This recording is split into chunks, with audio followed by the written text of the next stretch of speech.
Gracias y paz, amados hermanos. En el día de hoy quería compartir con ustedes la recomendación de un libro.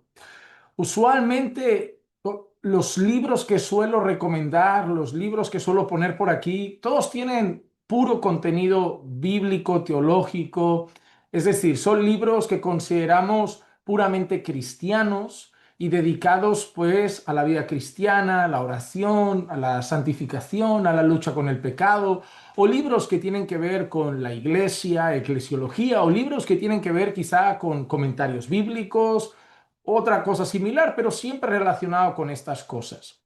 Pero recientemente en el seminario tuve que leer algunos libros vinculados con el tema del liderazgo. Y uno de los libros que leí, y yo no soy muy dado a este tipo de libros, aunque tengo tres o cuatro por ahí que por el seminario tuve que leer también para realizar tareas y porque era obligatorio en la asignatura, este tiene contenido que me ha hecho pensar mucho. Sé que todo el mundo sabe que el modelo de liderazgo perfecto es Cristo, pero muchas veces no nos paramos a pensar cómo lideraba Jesús o qué particularidades había en el carácter de Cristo, en su manera de liderar. Y yo sé que algunos dirán, la palabra líder no está, es la palabra siervo, y es verdad, pero el liderazgo, como lo entendemos a la luz de la palabra, es un liderazgo, sí, servicial, un liderazgo de entrega, un liderazgo sacrificial, no un liderazgo autoritativo, dictatorial, no es un liderazgo de ese tipo. Eso mismo enseña el Señor Jesús, que la gente de este mundo quiere tener poder para enseñorearse de otros, y él le dice a sus discípulos, no ha de ser así entre vosotros, pues el que quiera ser el mayor tiene que ser el siervo de todos. El que quiera ser más grande en el reino de los cielos tiene que servir a más personas. Es decir, el liderazgo, según Jesús y mirando a Jesús, es un liderazgo de entrega sacrificial, servicial, entregado al bien de otros, entregado al Señor y a su pueblo.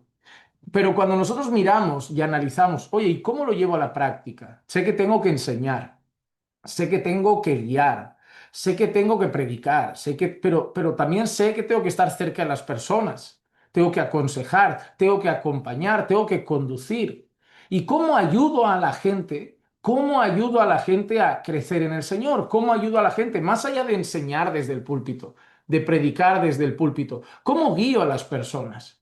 ¿Cómo velo por las personas? ¿Cómo cuido de las personas? Entonces empiezas a pensar en actitudes que son buenas en el liderazgo y actitudes que a veces no te das cuenta que son tropiezo en el liderazgo. Este libro me ayudó a pensar en eso, a pensar en cosas que deben ser mejoradas, en cosas que digo, mira, eso lo hago, pero no tanto como debería. O mira, eso no lo había pensado y sería bueno hacerlo. Este libro es de John Maxwell. John Maxwell es muy conocido, especialmente por temas de liderazgo. Sé que es muy conocido por muchos de ustedes y seguramente quien no tenga algún libro de John Maxwell, pues seguramente ha escuchado el nombre. John Maxwell se centra mucho en el tema del liderazgo y él tiene mucho como referencia al Señor Jesús. Él tiene una película muy bonita, la pueden buscar en internet, donde él habla también de su testimonio. Él es creyente y él todo lo usa como teniendo de referencia, ¿no? El liderazgo de Jesús. Es una referencia muy clara en sus libros muchas veces. Este libro se llama Los cambios en el liderazgo. Pone los 11 cambios esenciales que todo líder debe abrazar. No te voy a decir todos los capítulos, ni te lo voy a resumir todo, pero me gustaría comentarte alguna que otra cosa que aparece en el libro que a mí me resultó muy interesante y ver si a ti te da como curiosidad de leer un poco más. Es un libro amplio, tiene al final, no sé si eran 280, no, mira, unas 270 páginas aproximadamente, 270 páginas. ¿Y qué cosas habla aquí, por ejemplo? Bueno, por ejemplo, habla de un liderazgo solitario, de cómo muchas veces el liderazgo se ve o se lleva a cabo como yendo delante y dando instrucciones a los que van detrás, como venga, vamos, vamos, vamos, vamos, y ya. Como un liderazgo solo pero muy distante de la gente. Es como yo subo a la cima, me vino abajo y le digo a las personas, ahora venid para aquí, en lugar de subirlas conmigo. en lugar de subir a las personas conmigo. Es decir, yo como líder tengo que cambiar, mejorar, crecer y luego decirle a las personas, ustedes tienen que hacer lo mismo. No. En lugar de acompañarlas en ese crecimiento, en lugar de acompañarles en ese desarrollo. Habla mucho de esa cercanía. Da mucho a entender la importancia de estar cerca de aquellos que son guiados o liderados o cuidados, de la cercanía con las personas. Creo que se tiene mucho en mente aquella famosa frase de Spurgeon que decía que el pastor debe oler a ovejas. Otra de las cosas interesantes es la necesidad de que un líder tiene que ser flexible para el cambio. Es decir, nosotros podemos tener una manera de hacer las cosas. En esto no quiere decir que tengas que cambiar tus fundamentos ni cosas bíblicas y dar lugar a la mundanalidad, que nadie piense en eso. Pero lo que te lleva a pensar es que tú tienes una manera de trabajar, ¿no? Una manera de trabajar, pero la obra va avanzando, las situaciones cambian, se dan cosas, se dan situaciones, y eso requiere adaptaciones, requiere cambios, requiere decisiones. Y él habla mucho de la importancia de que un líder no sea hermético, es decir, oye, las cosas se hacen así, ya, pero es que, por ejemplo, antes éramos 40 personas y ahora somos 300 personas. No podemos hacer exactamente las mismas cosas con la misma estructura y de la misma manera con 40 y con 300. Esto se está desbordando y llama a que el líder sea flexible en el sentido de decir, me enfrento a una situación nueva, me enfrento a una condición, me enfrento a una situación, entonces yo tengo que ser adaptable. No traiciono los valores, ni el carácter, ni los principios, nada que ver con eso. Pero en cuanto a la manera de trabajar, tengo que adaptarme a esa nueva situación. Tenemos que buscar una alternativa, tenemos que buscar soluciones. Es como, esto es lo que hay, aquí se hace así, punto. Bueno, pero es que ahora la situación está diferente. La iglesia ha crecido o tenemos este problema, hay que buscar una solución.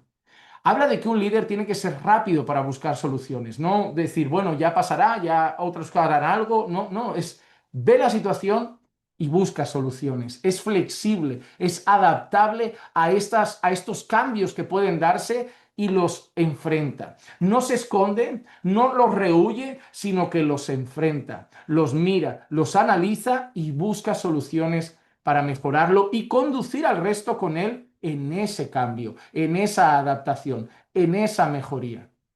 Otra cosa que me parecía muy interesante es cómo habla de que los líderes deben ser el ejemplo de servicio, de entrega, de sacrificio, de cómo le vamos a decir a las personas que den mucho de sí mismos si no nos ven dar mucho de nosotros mismos, de cómo nosotros debemos mostrarles el cómo se hacen las cosas, de cómo nosotros debemos mostrar nuestra entrega, nuestro sacrificio, nuestro compromiso para que otros que vienen detrás reproduzcan lo mismo, que nos vean actuar, que seamos el primero, como dice, que seamos el primero en pagar el precio, que seamos el primero en aceptar los costos, en entregarnos, en pagar el precio del trabajo, del sacrificio, del esfuerzo. Que vean eso, que el líder esté dispuesto a pagar un precio con su vida, con su tiempo, a darse por la causa. Y entonces, con mucho más fundamento, podrá decir a otros, venid y también entregaos a esto y juntos hagamos la obra y juntos echemos adelante esto y juntos trabajemos en pos de esta causa, trabajemos para el Señor. Hay bastantes temas interesantes. Si quieren, les leo rápidamente, por ejemplo, el índice para que vean algunos de los temas que se pueden encontrar aquí. Por ejemplo, el capítulo 1, ¿por qué todo líder necesita abrazar el cambio? El 2, de solista a director de orquesta, el cambio de enfoque. Habla mucho del liderazgo solitario y la necesidad de también delegar, de trabajar en equipo. 3, de las metas al crecimiento, el cambio para el desarrollo personal. 4, de los beneficios al precio, el cambio del costo. 5, de agradar a otros a desafiar a otros, el cambio relacional. No les digo nada de este capítulo, pero les digo que es un capítulo muy interesante este 5. 6, del mantenimiento a la creación, el cambio de la abundancia. 7, de subir escaleras a construir escaleras, el cambio de la producción. 8, de la dirección a la conexión, el cambio en las comunicaciones. 9, de la uniformidad del equipo a la diversidad del enfoque, el cambio para el mejoramiento. La diferencia de querer que todo sea un un modelo exacto del mismo líder, reproducir líderes en fábrica exactos e iguales o aprovechar el talento, el don de cada uno para el bien de la obra, para el bien y el avance de la obra. Muy interesante también. El 10, de la autoridad posicional a la autoridad moral, el cambio de la influencia. Este capítulo es una maravilla. Habla de la necesidad de ser íntegros. Habla de cómo conseguimos, viviendo una vida íntegra y siendo moralmente correctos, siendo un ejemplo de carácter, un ejemplo de integridad, que las personas nos tomen en cuenta y nos sigan por ser un ejemplo de conducta y carácter delante de ellos. 11, de líderes capacitados a líderes transformadores, el cambio del impacto.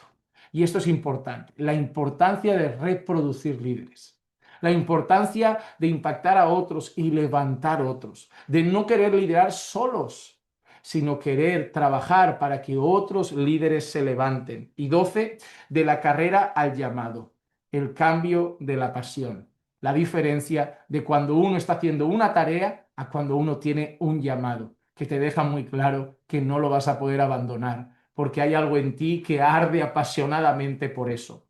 Un libro muy interesante, la verdad, que les recomiendo. Los cambios de liderazgo, los cambios en liderazgo, de John Maxwell. Si alguno lo ha leído, que ponga aquí.